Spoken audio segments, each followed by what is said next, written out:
Introducing Portraits and Ideas. I'm Erlen Gal presenting interviews to inspire and perhaps unveil something new in the realm of ideas. What is your name and nationality? My name is Ibrahim Hoteit, and I'm Lebanese, and I have French passport. Okay. And what is your profession? I'm assistant professor in applied math and earth science.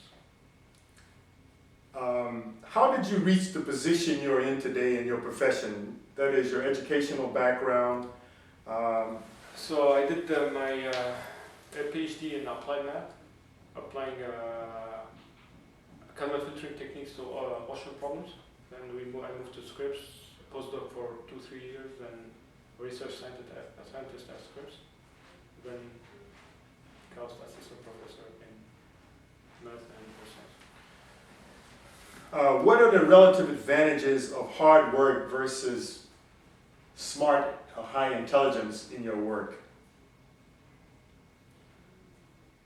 I would say 60 hard work, 40 smart. You need to be smart, yeah. I would say something like this, yeah. Could you elaborate on that a little bit? I mean, how is that sort of reflective of your experience? We deal with ocean with numerical models that they are very quite heavy numerically, and they require a lot of work, debugging and installing them. And so if you're not a hard worker and patient, you'll not be able to make these systems run. And so this is for the hard work. To be smart, you need to be smart. These are huge systems that require deep thinking and analyzing their outputs, understanding how they work, and also it's not only we run these models. Also we add some advanced mathematical methods into these systems. So you have to be also understand these theories, know how to apply them. So you're going from really theoretical mathematical problems to real applications in different areas. So you have to know a little bit. You have to be not a little bit actually quite good in mathematics. Have good knowledge in physics, oceanography, atmosphere, and it's not one system. It's several systems coupled at the same time. So you're not analyzing only the atmosphere, the ocean. You have to know what's going on. So knowledge, very hard work, and knowledge actually in different areas. Math, physics, computer science, and now they are also coupling it to biology and hydrology, and it's becoming quite... So a message to youth could be that although you might not, consider yourself the smartest person in the class, Yep. you can actually make up a lot of the difference with that smart person by working harder. Yeah, working harder is number one, I would say. If you are smart and sitting not doing anything, it's definitely not you'll not achieve anything. That can actually be a major factor in your success. Hard working is number one. Yeah. Yeah, certainly. What advice would you give to those who might want to pursue your profession?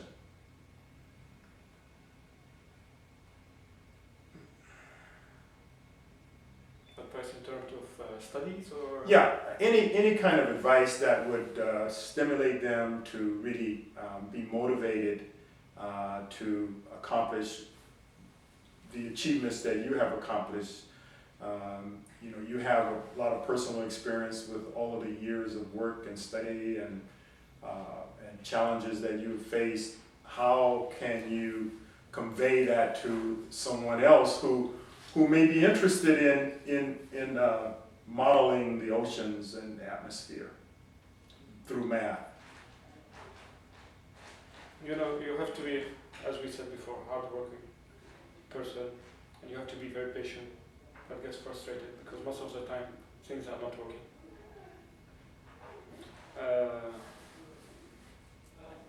Give me an example of most of the time things not working. That's an Because, interesting comment. especially during the PhD, I would say, the life of a PhD student, it's most of the time, frustrating, things are not working, and suddenly something happens, you find out something, and you feel like on the top of the world, and then you come back to the real life because Right. what you found now, it's, you found it, and you have to move to something else. You made some advances. Exactly. So the advances doesn't It's happen. not all being in the valley. Sometimes you reach the mountaintop. Yeah, exactly. Yeah. You think that you reached it. Right. Probably not, but Right. you achieve something at least after a few months of looking into things, Sure. trying to find something, Sure. and then you move to another. I guess the takeaway message here is that that's a part of the process to expect frustration. Exactly. You have Right, to deal right. with it, and you will definitely live it. That's right. Not maybe frustration, but difficult time. Sure. Yeah, the life of Sure. PhD student is quite difficult. And that's not the point where you should be giving up. Exactly. Yeah. Right. You should not right. be giving up. Exactly. Because you never know when you find something. That's research. Exactly. Sometimes you spend 2 years. That's Before you get the answer. Yeah. 2 years. Yeah. Also like dealing with these models. These are thousands of lines of code. So there are some bugs in them, and then when you change machine, you have to reinstall them, and the language might not be this code might not be consistent with the new machine you are installing in. So you have to debug them, and debugging something in these codes. Sometimes you find it in 1 day. Also, it's a stupid thing. Right. Sometimes you spend 1 month Right. looking for it. And it's something real simple. It's really simple. And it But just slows down everything because you can't do your analysis until you get the Exactly. software. You have to make it run. Yeah. It's thousands of lines. You're looking for I instead of J Exactly.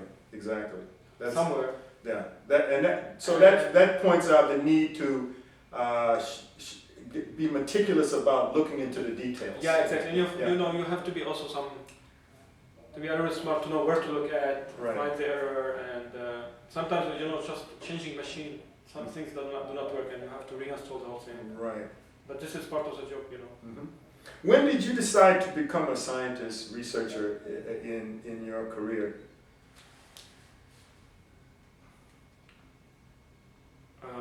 Good point, actually. Good question. Also mainly after living starting the postdoc mainly, and being at Scripps, they have these big ideas. They look at science differently, especially when you work with these people who think about the climate, the Earth, and during my PhD, it was much more technical. So you don't think about the big questions. It's just about math methods. But when you see how these math methods can be applied and can be used for real problems, I think it's something really nice, amazing. So in the beginning, you were focusing on the technical issues, the mathematics, the tools. My graduate studies Yeah. were in pure math.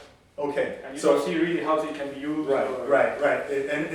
And its connection to the real world is not very clear. It's not very clear. And it's actually some, the pure math people, they think that these are applied math. So it should be much easier than the pure math things, which Right. I don't think it's that simple to connect the theory, the math theory, to these problems. And I think So after you got the scripts, you got exposed to the big questions. What are some of those big questions? yeah, like for instance, ENSO. What's behind ENSO? The El Nino. El Nino. Yeah, what's behind El Nino, for instance? Right, So we still don't know. Right. What drives it? These warm currents off Peru that come Exactly. out of the Pacific. Yeah, it's like Yeah. this And waves of- changing weather patterns around the globe. Exactly. In fact. Yeah, and so they still don't understand where it's coming from. Mm-hmm. That's right. What triggers it? Exactly. Yeah. What triggers it? And Yeah. applied math theory is behind everything behind it. Mm-hmm. Starting from deriving the model to estimate the circulation in this area, and then try to analyze it and see. So can we draw an analogy that the math, for example, that explains the motion of the planets is exactly the same concept to explain the motions of the ocean, of the seas of the world. In other words, as we can model planetary movement mathematically, we can also model ocean currents. You know, all the components of the Earth systems are based on some physical laws. We know most of them. We know the big picture, right, but not exactly. mm-hmm. So once you have these equations, these physical laws, Mm-hmm. that's where mathematics start to intervene. And then you discretize these equations, you simulate them on these computers, and they are very very similar. Right. Basically, atmosphere, ocean, Sure. hydrology. Once you get these physical laws. So does that imply, as we can predict, say, for example, a solar eclipse, we can predict the planetary orbit of Mars, for example, we can also predict El Nino based on mathematical... First, we have to understand what's driving it. Mm-hmm. And I don't think, it's not the same. It's not the same. No. How does that differ then? Because does that mean that ocean currents, for example, are far more complex, say, than planetary movement? It's just, they are more chaotic. And we Okay. don't know why. Okay, now that's a key word. Chaotic. Yeah. Predicting chaos. Sure. Chaos. So that goes to chaos theory. As Yes, well. definitely. Yes. Right. Yes. That's where we actually these very simple atmospheric model they were trying to build. That's when they discovered this chaotic Right. behavior of the nature. Right. And you call it chaotic. You call it our inability to explain the physical things. Right. That's a way in which we can describe chaos. We can't explain it, so to speak. Whether chaos exists or not. Yeah. It's relative. It's a difficult question. No, I don't want to say anything stupid. Sure. Yeah. Well, the point is, as we advance in math and as we advance in computational power, perhaps that will render chaos less chaotic. If you can explain the real nature of the problem, but I'm not sure physically we understand very well what's going on. There are a lot of things we don't. Sure. Sure. Are able to. We have these Navier-Stokes equations. How perfect are they? Sure. They are good enough. Correct. I'm not an expert in this field, but I don't think they explain everything. Correct. And there are still some things missing. So even if if we go to this very fine resolution or with this computational power we're having, and you can solve these models, these physical equations accurately, there's still some stuff missing in the physics. Sure. So it's not only mathematics. Sure. Even we have a long way to go. In other words, to really describe nature at that level. I see. Sure. And they are still, we are still the components we are working on are still separate. We are looking at mainly ocean alone, atmosphere alone. Yet they're all connected. It's one system. Sure. But running this one system, we already have problems running each component separately. That's right. And running the whole thing is just. I had a chemistry teacher in college that told me, he said that nature doesn't have a department of chemistry, or a department of physics, or a department of biology. It's all one. Yeah, it's one system. It's one system. Exactly. That's explaining all of it, and the interactions between. Still now we don't understand very well ocean atmosphere interactions. And that might link very strongly to one of the cardinal principles of KAUS, in that KAUS is an academic model which will focus on interdisciplinary collaboration. That's what's appealing about KAUS. The idea is to be no boundaries between divisions, and exactly collaborate with anyone. Yes. Math, physics. Yes. That's the new science. This, all of us. I cannot work without an oceanograph and atmospheric guy behind my. This is the model for the 21st century. That's how science it is. Exactly. It's very difficult, but that's science. What was the childhood stimulus for you to become a scientist? Can you remember any incident or any situation or experience you had early on in your life that said, this is really for me?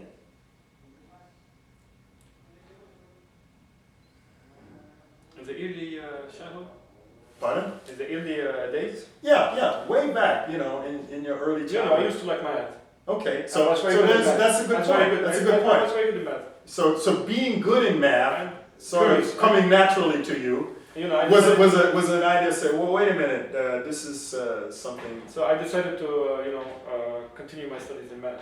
Okay. So I managed to get to math and then being curious and see how math can be applied to something important, can be useful in humanity and Right. people. So, because when you study pure math, at the end, what is the purpose of it? Mm-hmm. And so to give it real meaning, it should be applied to real life. Well, let's just explore that a little bit. In math, for example, I mean, many people have the idea that math is really a tough subject and that it's something that only a few people can master. What advice or what thoughts do you have that made it something appealing to you and something that you could do well? What do you think made that possible? The issue is with math is the way they teach it.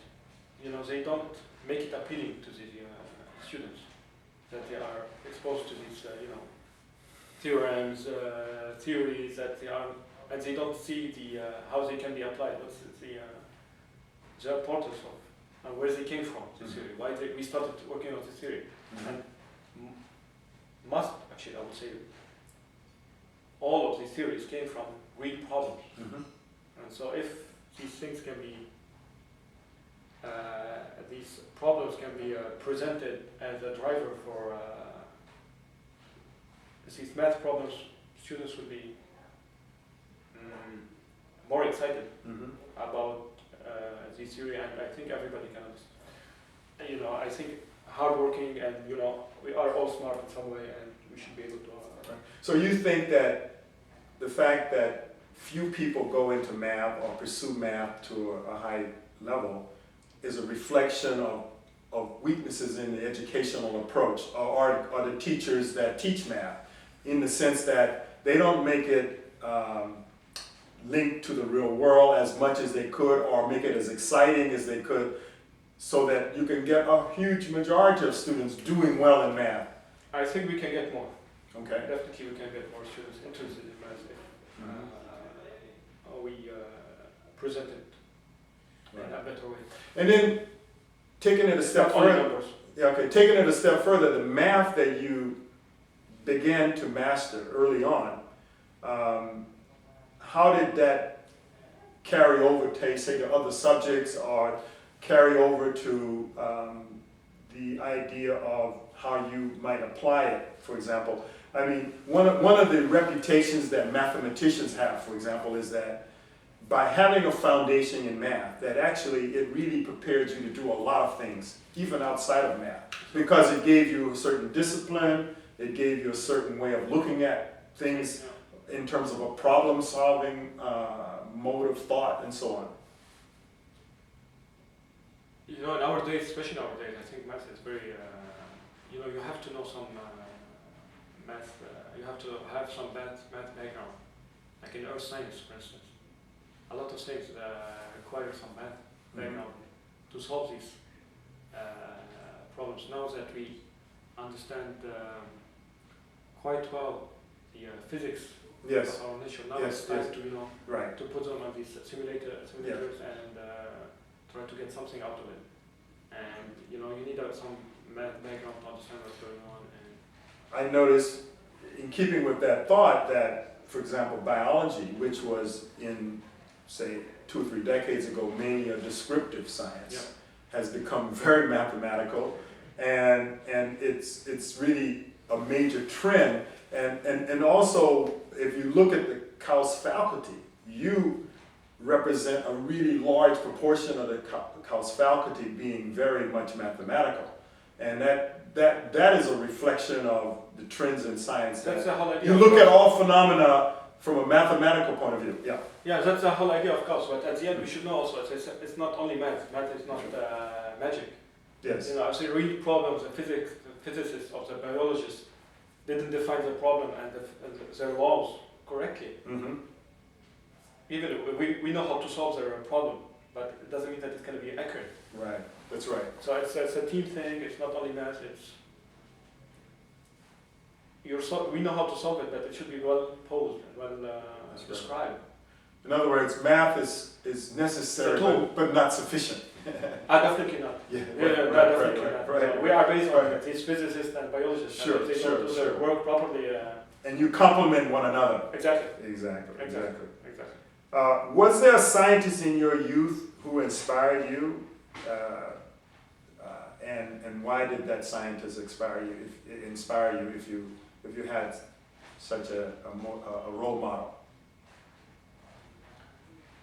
Inspired me? I like Galois' life. Do you know Galois? He's a mathematician. Explain his career. He died at 27 years old, but he's one of the best mind in Was he one that was in a duel? There was a mathematician that I read about who was in a duel. A duel? What do you mean? In fact, what was the cause of his death? Duel. Explain that story. That's I don't know if it the story. I'm not sure if it's correct or not. But no, but I saw this. It was about a girl. Yeah, and some people say about girls, some political views, and I'm not sure what's the right. And the night before the duel, he wrote all of this treatise. Exactly. On what was the treatise that he wrote? It's this very complex algebra theory de Galois. Very complex, very few people understand it, and now they are studying it. Yes. This was a few hundred years back, and he started it without any, without any formal training. Exactly, formal training. It's amazing. What a loss to the planet. It is. For some talent like that at a young age. You see how smart he is, he was, and then yes. he goes to this duel, and it seems that he wasn't good at choosing, right. That wasn't his talent. Exactly, yeah. It is. Yeah, it's a tragic story, but very beautiful story. but very inspiring about what a young person can do. There are built some minds that, I don't know where they have this mind, but Sure. where this knowledge or this mind came from, but we have to admit that there are some beautiful minds out there. Exactly. In And other I think words, there are a lot of them, unfortunately, that pass through and we don't get them. that brings to the point that there are youth out here in the world who have talent that they are not being exposed to the educational system which unleashes that talent, and it's a loss to the world. Certainly, definitely. And hopefully with culture, we will be able to, especially target these third world countries that they didn't have access to the.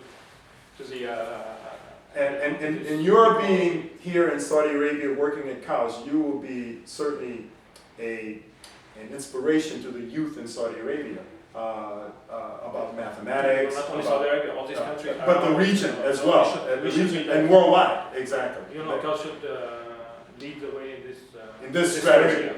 In this area, exactly. And we are close to all this. Africa, Asia, and I think. Another example of that is there was an Indian mathematician who was invited to, I think, Cambridge, maybe in the 1800s. Indian Chinese, they are running. No, but this is like 150 years ago. I know. And he was a young talent who was in a village somewhere. And he didn't have any formal training. Exactly. Yeah, it's another example. I don't know how this works, but it's really these minds. It's impressive. There's a lot of them to be discovered actually. Unfortunately, how to find all of them. That's right. It's we need a method of going out and actually cultivating that kind of talent and finding it, and then developing it. It's a UNICEF UN thing that you should think about it on a global scale. Targeted from the youth. Sure. But I'm sure we missed a lot of them. How much time daily did you spend learning the skills that helped you the most in school? What would be, like when you were, obviously the time varied. Time varied from different points, but give me some, some markers along the way, like when you were in high school, for example, and then when you were in college. How much time did you spend studying? I started really working hard in my high school. that's where I really started working. Before I wasn't, I wasn't that hardworking guy. I was good in maths only. So what prompted you to put more effort and more time in your work? Actually, I don't know. I started working a lot Yeah. in my high school. Your parents or your Not peers really. or your teachers? Some of my teachers, yes. So, I used to like them and I like what they teach. And then Sure. this is very. How many hours a day, roughly? In my high school? Yeah. A lot. And also we had this. When you say a lot, okay, 5 hours? We have the official. 5 hours after school? No, more, I would say. More. Especially before we have this official exam that we have. Exact national National exam exam. in Lebanon. Yes, and that's where I really started to put in the effort. Yes, to be concerned and start working. Sure. I worry a lot in my niche. In other words, having some worries is a positive thing because it puts you to work. Yeah. It's true. Yeah. But sometimes worrying a lot is not good too. That's true. That's true. So But I'm curious. I mean, the reason I'm asking you about these questions is because as students watch this and they say, "Hey, here is an accomplished mathematician and in the field of oceanography and climate and so on. Maybe I have to put in those kind of hours to get to your level." You know. And then when you went to okay, if it was more than 5 hours in high school, what did it become in college? Obviously, it jumped up a little more, right? Staying till 2 a.m., 3 a.m. morning. Routinely. Most of the year, yes. I used to wait just for the summer, to have some rest. But see, that's a very interesting point because most people sort of say, well, okay, if you're not that smart, then you have to go to 2 or 3 a.m. But here you've already demonstrated a talent in math, and you still put the effort out. So you have to put, sure. I knew a lot of because you could have probably done well with less hours,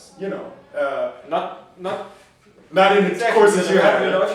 If you wanna have good grades and do well, Yeah. you have to work, even if you're smart. Right. That's right. Unless you have these minds that. Sure. But the difficult thing about math is that you have to read it first, and then you read it second. First time you might not understand it. Second time you might not understand it, and then you have to keep, trying to get to be able to understand what's going on. It's something, when you go to a theory and very abstract, you don't know what's going on, and you don't know what's the idea behind it. As I'm telling you, that it wasn't presented very well. It's difficult to understand. Well, I think we all, who have taken math have that experience of getting to some point in the book where it's really, really complicated and it's really hard to understand. So when you reach that point, what's your strategy? That's where hard working is important. Okay, okay, hard working, but when you're doing what work are you doing? Looking at other books, trying to understand from different point of view. That's a good point there. Go to another reference. Yeah, definitely. Yeah. You have to go to try to see other references, talking with other people. Okay. Rereading. Rereading, again. Right. And at the end, the professor should be available, and you have a question. Sure. I don't understand this. Could you please? So you actually had a procedure that you followed when you reached sort of a dead end, so to speak, a quote dead end. It really wasn't a dead end, but it was a point where things got to be really tough. You say, okay, let me go into my how should we say problem-solving mode, and then go through these steps that you just described. Each one of us should have his own way. We don't have the same way of looking into things. Right. So I'm not sure if it's the procedure to be followed by everyone. Right. But, it should be adjusted to everyone. But anyway, anyone listening to you now, they can say, well, if he tried that, maybe that's a way that I can try it. Right? Because a tendency is, and this is what is not very good in the educational system, is students will give up. They'll reach a point and say, I can't understand this. I don't need to be in math. Let me go to that's the message. Another subject. That's the message from the beginning. Sure. Don't give up, and There- it's hard. It's That's science right. is hard. You know? That's right. That's But right. this is the message. Don't give up, and sooner or later you will understand it. What were the skills that you say, in addition to, say, math and being able to do various types of math at different stages, what other skills do you think are important to a student for success that you learned? To be open-minded is very important, because now it's, as I'm saying, we're working with oceanograph, with meteorologists, and you have to know how to deal with different kind of people, with different personalities. So I hear communication, interpersonal skills. Being able to accept, critics and Right.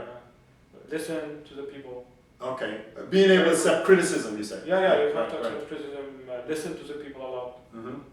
And because it's now, as we're going to coupling all these things together, and Sure. we're gonna be working with all kind of biologists, ecologists, computer science, mathematicians, all these people working together. And That's you right. have to be this. That's a skill which is very important, I think. So what I'm hearing is that the day of the lone scientist in the back room, working out all the problems on his own, those days are numbered. Maybe Not over. Yeah, in other words, that's only a part of the process. Yes. That you have to couple that with this extensive interaction with other scientists. Interactions, especially nowadays in my science, Sure. is very important. Right. I need this model from other people who will do it. That's I right. have to interact with them. If I cannot do it myself. One of the things I noticed in your papers, you've written over 49, probably in the 50s now, publications, and obviously many of those publications have multiple authors. Yeah. It is, my field is about merging models and data. So you need the model, you need the data, you need the computer science person. Yes. And you need a person like me who will Can put it all together. Right. And so you need also the oceanograph to analyze what's going on. You need the ecologist to analyze the results we're getting from these systems after merging them. Exactly. And it's not one man show. Show. Right. Show, yeah. Exactly. At least in these applications. Yeah. Sure.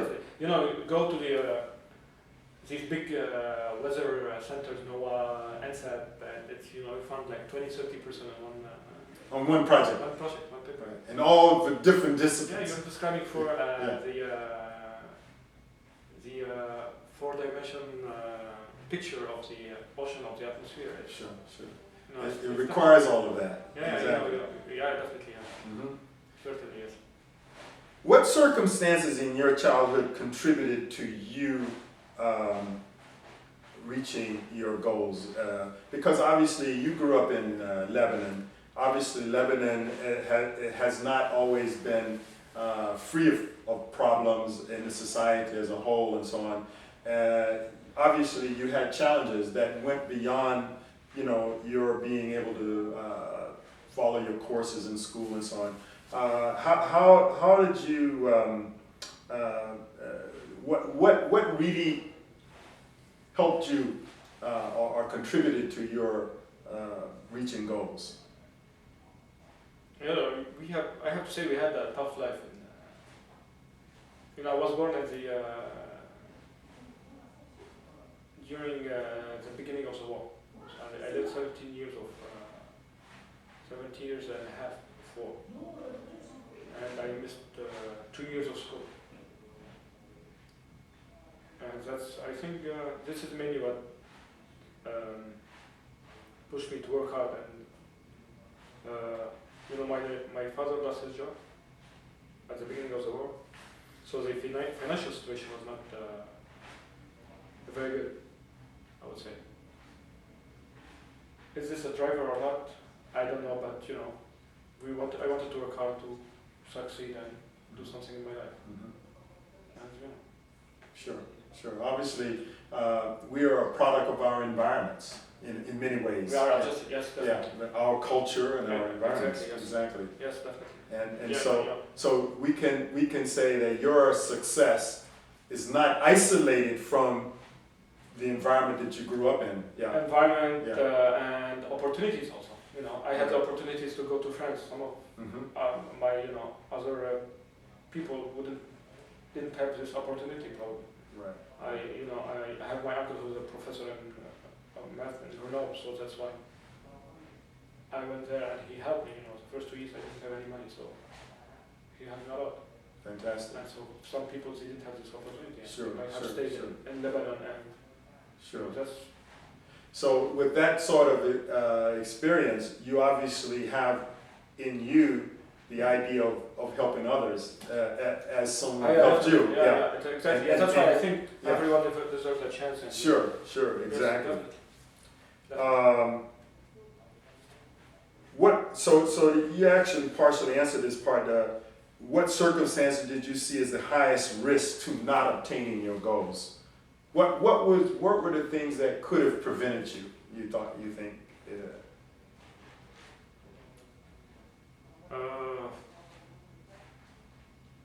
Could it prevent me? You know, just if you give up, you will not reach anything. Okay, that's Definitely, one. That's one. If I didn't have my uncle, I wouldn't. Sure. So you need this everything. There are things that you can control. There are things you cannot control. And sometimes luck is important. It's very important. That's right. And I'm glad I decided to go to the US. After France. After France, yeah. After It France. was a very important step, I would say. Right. That's right. Yes, it was a really important step. You know, different culture, different. I learned English. Right. I never studied English in school. That's right. And you learn being a script also, especially being a script. You know, you have this. You interact with these beautiful-minded people. That's right. Yeah. That's right. It's one of the leading Exactly. oceanographic institutes in the world. Yeah, exactly. So, and you start thinking big, Mm-hmm. which is different than you just applying what you're doing. Exactly. So You think more, when you say thinking big, like more global, about the impact of what you do, right? Exactly. Yeah. Exactly. Sure. How can I make a contribution? Sure. I'm not only resolving a problem and that's it.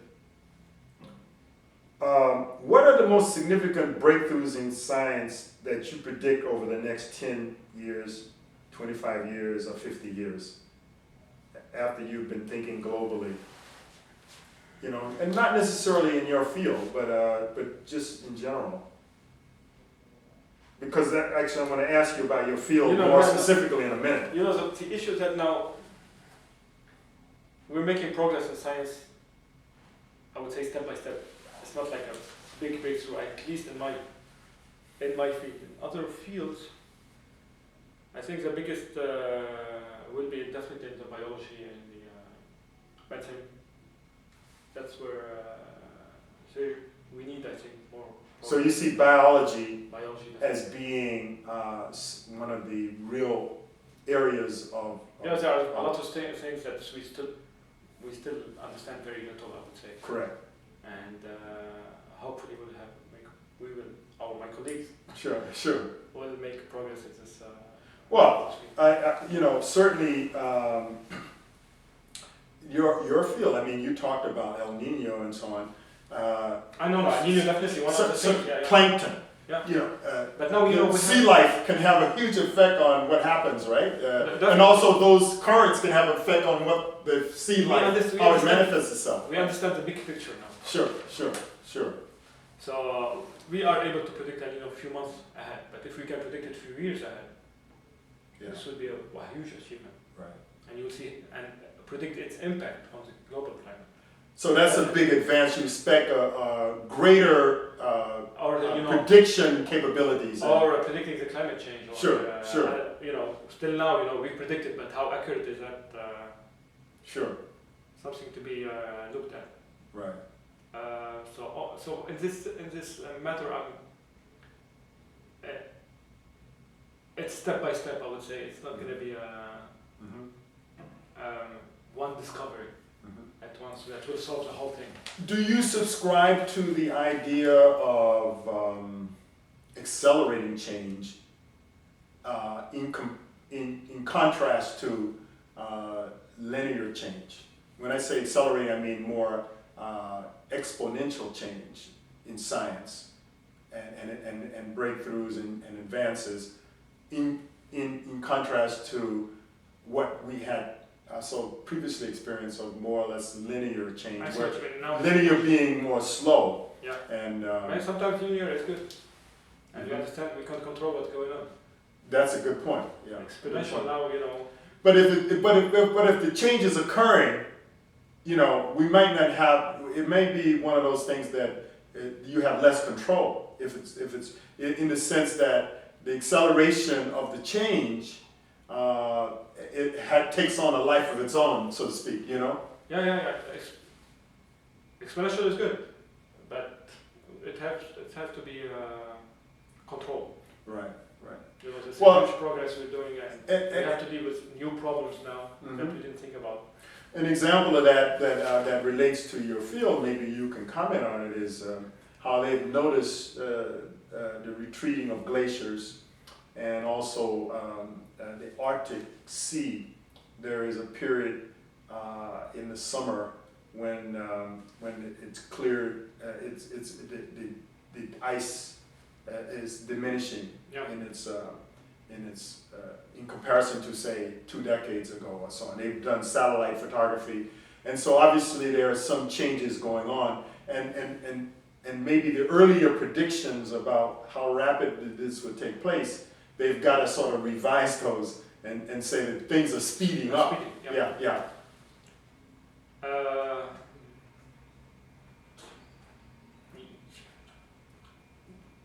It's speeding up because we are still contributing massively to the change, and adding these dioxide carbons to the atmosphere, and our emissions is speeding up, and that's what's speeding up the whole thing. And so that's why prediction should be done carefully. Yes. Because you need to put all these parameters in your prediction systems, and how much do you know, and you have to predict how much emission will be. Sure. And putting all these inputs in a chaotic model. Sure. Can be very easily go in another direction. That's very, right. very easily. That's right. That's why I'm saying, being able to make a prediction, a climate prediction would be, on the long term, 100 a decade or 100 years or something. It's very difficult. I would say it's more than very difficult. Almost impossible. We can almost. I should not say that because a lot of people are doing it. So. Right. So actually, for scientists, the word impossible is not so much in your vocabulary. It's challenging. Yeah, it's challenging. That's a better way to describe it. How can your work directly connect to solving some of the important problems of the world? I mean, in terms of science, when you look at, say, the important problems that the world faces as a society, as a human civilization, what do you see as the key things that we really need to solve going forward, and how can your work have some impact on that? I work on getting accurate estimates of these complex Earth systems, large dimension systems, and having accurate estimates of the variability of these systems allow you to understand what's going on. Because like for instance, the ocean, for instance, you observe at a few points, you don't observe the whole ocean. So to get an accurate description of what's going on, in order to understand what's really happening in the ocean, you need a good estimate of the state of this system. So that's what I basically do. We merge model on data to make best estimate of the state of these systems. Once you get the state, good description, you start analyzing. That's what's science. You have the observations, you start analyzing them. So problem we don't observe everything, we observe very little. Mhm. You have to put all the things together to get the best or the best possible estimate. Mhm. And then once you get it, you will analyze it. You understand it. If we get good, accurate estimate of what's going on in the tropical Pacific, and hopefully this will allow you to understand where El Nino is starting, what's causing it, why it's triggered at this moment, Mhm. and for instance, predicting El Nino a few years ago with the impact, the world, it's international, the weather, everything. Sure. This is one of the applications, or predicting climate change, or these things. It's Mhm. improving our prediction accuracy. Right. It's very important. If you sort of did a survey in the population in the world, the awareness in the general population about the importance of the oceans, for example, in our whole existence, is probably not as keen as it should be. That awareness. So by your work of understanding the oceans, for example, and in as you say, linked to the atmosphere as well, this will give the society of the world a better understanding of a very important part of our planet, so that we can be good stewards to help manage the ocean, so that they don't become how should we say, sources of problems that manifest themselves in many ways, such as less fish available, or less, how should we say, less of a normal flow of currents that maintain stability in the climates around the globe. That's an important educational thing that we need in terms of the general population, right? And at Scripps, I do a lot of outreach. Work, outreach to young students, and to expose these, what's going on. Right. I think it should be done more, because That's right. the issue is that the ocean does not affect the life of the people That's directly. right. Less than the water, at least. That's right. Also, everything is almost coming from the ocean, not from the... More from the ocean than from the land. Yes, exactly. Exactly, exactly. And, all these hurricanes and... Sure. And so there should be some, exactly as you're saying, some work. Right. We should do some work, to outreach. Educate and outreach to the... But it also dramatizes the importance of your work to really make us understand these systems. I would say I'm more. at the... how to say that? I'm working in the back of the, working on the technology that drives the whole thing. Sure. Drives our understanding. Yeah, understanding. Yeah. Right. I don't work directly on the understanding. Sure. I collaborate with the person who works on That's the right. understanding. So, but we all have work to do with this. This direction. Sure. Definitely. Now, you have already alluded to it in several things you said, but how can you explain your research in a way that, say, a student in high school can understand it, or someone in the average that you might meet on the street, say in Saudi Arabia, and you were explaining your research so that they could have a good understanding? How would you do that? That's the nice thing about starting to apply the math to these real problems. Mm-hmm. So they understand what's going on. When you do only math, you cannot then explain what you're doing to someone on the street. But now, I'm looking at trying to predict a lead, or I'm trying to predict the loop current in the Gulf of Mexico. Because if you predict this loop current in the Gulf of Mexico, it's very important for the oil industry, because there is a loop current. When they get hit by the loop current, They What- cannot drill. Could you, what type of currents, what's the word before current that you said? Loop current. It's a famous current in the Gulf of Mexico. How do you spell it? Loop, L-O-O-P. Loop current. Yeah. Oh, okay. And Now it's very I get it. important, you know. Yeah. And actually, it's a current that there is a lot of oil drilling activities in the area. Right. And then this loop current sometimes sheds a small current that goes and hits all this, you know, turn around and hitting. It does a circular motion Yes, around the. you know, it sheds a small current from it. Okay. Actually, usually it comes from Jamaica, turn around Florida, and goes up to form the Gulf Stream. Oh, okay. Sometimes it sheds a current, small current. Okay. And And it goes what about around- along Central America? Does it come around along some? It comes from below and then turn around. We still don't understand very well the. In a clockwise or counterclockwise? It's a clockwise. Clockwise. Uh-huh. And so it would that be analogous to the Gulf Stream? That's We where get- the Gulf Stream starts. It comes from the Gulf Stream. No, as it comes- it forms the Gulf Stream. Oh, it forms and then the Gulf Stream Yeah, heads it north. goes up and it heads north. Okay, that's the origin. Yeah, that's of- origin. Oh, The origin is below it. Oh, okay. It's very good.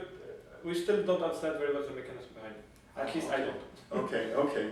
And sometimes, you know, it sheds the current. Sure, It goes, this current hits the oil industry. sure. And they lose a lot of money because they cannot run. Oh, okay, so the currents are so strong Yes, exactly. that they will affect drilling operations Yes, in the Gulf of Mexico. Yeah, exactly. Mhm. So it has economic consequences. Oh, yeah, definitely. Yeah, sure, yeah. sure. So this is one of, and when you say this to explain it to someone in the street, he will understand what's going on. Exactly. While when you tell him I'm predicting, looking up the Bayesian So theory to estimate the state of the system. Sure.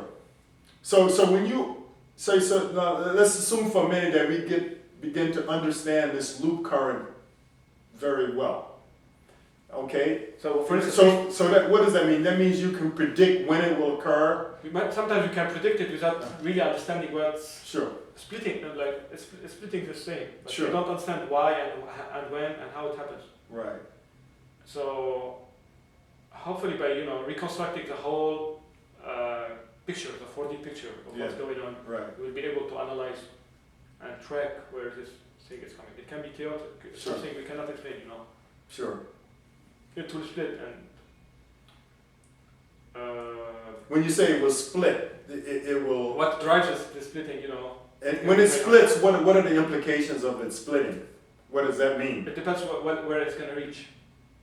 If it's reached a platform, oil platform that is running, it will stop their operation. Oh, okay. So that it splits off of the main current, and it'll carry a secondary current Exactly. to an oil platform, Exactly. and it has an impact. Yep.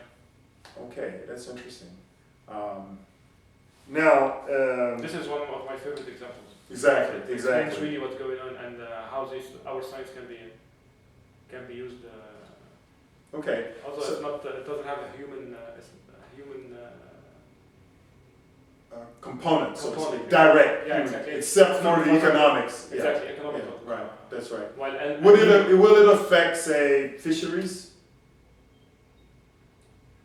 for this guy, I'm not sure if this Maybe it will either increase the El quantity Nino, or decrease the El quantity. Nino, well, El Nino. El Nino Yeah, definitely okay. will. Well, maybe explain El Nino. So that's a good example that the public can probably Because understand. I'm not an expert in these things, but Yeah. some of the like they say the fisheries just disappear along the Peru and the South American South coast. America coast for a long time, and this is one of the main impact of the because people live from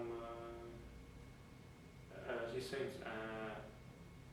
So this is one of the main of the things that how El Nino affects the people life. It has big impact on the weather in Europe and along the globe actually. And also the things we want to look at is the impact of the Red Sea circulation. Is there any?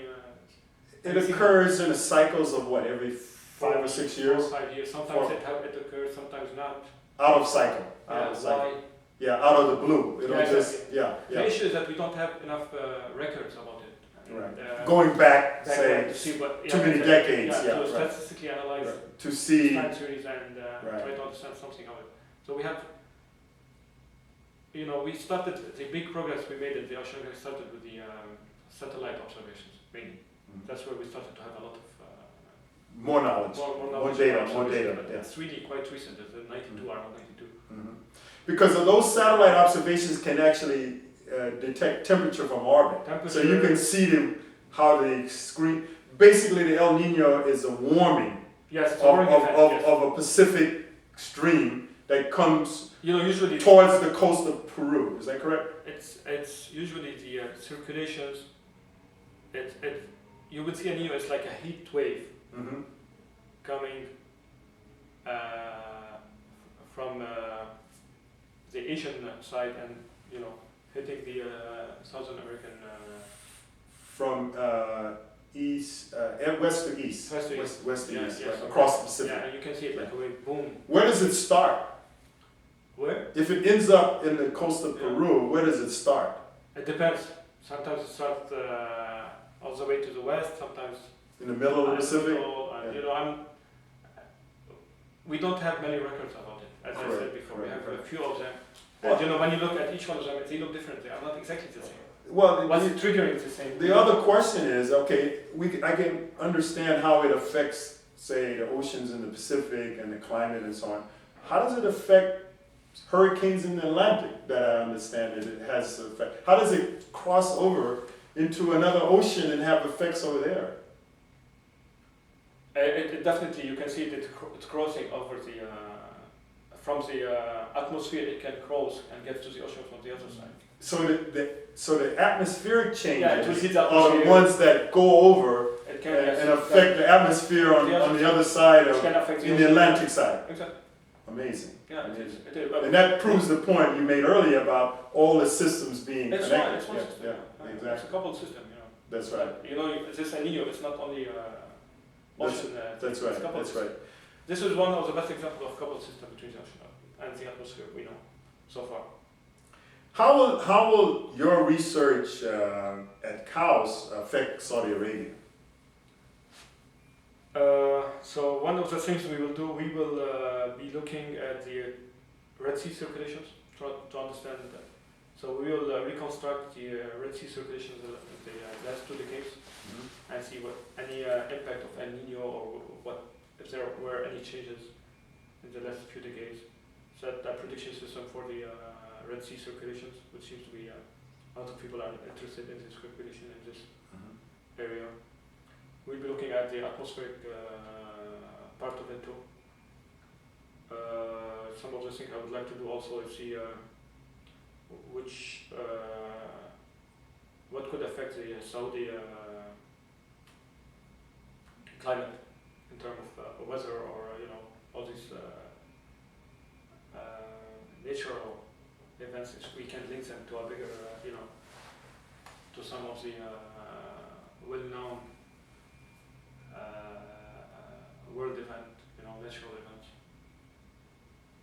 And it's not only for weather, also, these methods we use can be applied also for, we're starting, actually a lot of people are, so these prediction methods, what we call ensemble filtering, it was introduced in the ocean community. And now a lot of people are taking it and applying it to reservoir modeling, where you have oil, to simulate oil extraction and, CO2 sequestration. And so these methods can be used also for these systems. And actually, we started working with UT Austin to take these methods we developed in the ocean to work on the to transfer those same methodologies to the oil sector. It can be it can be applied to any large physical system. Fluid flow. As I said before, you have the physical laws as they are. After that, when you solve them, it's one code that you can apply to various phenomena. We can numerical and then. Sure. That's the beauty of math.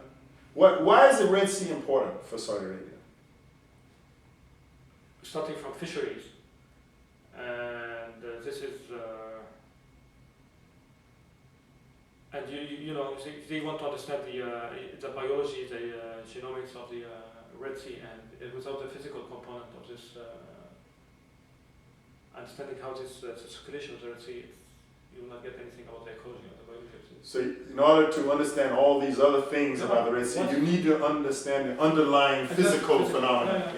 Yeah. Currents and so on. Yeah. That's right. And is it quite clear that it has an enormous influence on the weather in Saudi Arabia? I don't know much about these things, but Yeah. it has, but you know. Yeah. To what extent? To what extent? Noticing, but That's right. To what extent? It has some, but I'm not sure how big it is. That's right. In other words, your work will actually give us some of these answers Hopefully. that we don't Hopefully. perhaps know at the moment. Hopefully. Right. That's right. Yeah. So this is the application part of it. Mhm. And hopefully we'll be working with the atmospheric and oceanic people to understand really what's going on. Okay, that goes back to the point you made earlier about how important it is to collaborate with the people in the other areas. Yes. Yeah, sure. In other words, I mean, what you're saying just makes a lot of sense from the point of view of the fact that the Red Sea, for example, is a really complicated system, and in order to really get a grasp of it, you really need all these scientists in different fields to be working together. Yeah, to really tell the full story. To analyze what's going on, to tell the whole story. Yeah, we get the outputs of these things. That's right. We need to analyze and Exactly. understand the physics and the variability out of it. When would you expect a breakthrough, say, in your field? Expect a breakthrough. When I say breakthrough, we were Depends how you talking about a breakthrough before. I guess every scientist has in the back of their mind, as they begin to really understand what they are working on, and as they begin to really focus their energies, they think about something that would be a game changer in what they find out. The holy grail, they call it, of your area, My area exactly, it's more technical. Mm-hmm. A real breakthrough, like breakthrough in biology or climate systems is not as easy because it's our technical methods. We progress slowly and we are improving them. So it depends how we define breakthrough. In my field, a breakthrough, for instance, would be if you can apply this nonlinear filtering theory to large dimensional systems. I would call it breakthrough, yes. Right. When it's going to happen, we started working on it now because we started having these computational capabilities. But we're facing a lot of challenges in applying this theory because we still don't have enough computational resources. It needs infinite computational resources, and if we can apply this thing to real ocean atmospheric problems, this would be a big thing. But I'm not expecting that will be solved by one single work. So if in terms of application, a breakthrough would be, I worked on the tropical Pacific, and if you can predict it correctly a few years in advance, this would be a huge breakthrough. Okay. So actually, some of the work that you've already begun in your career, you will continue. Hopefully, we'll be able to continue looking at things in those areas, yeah, right? But we have limits, and we cannot Right, work on right. all the. Yeah.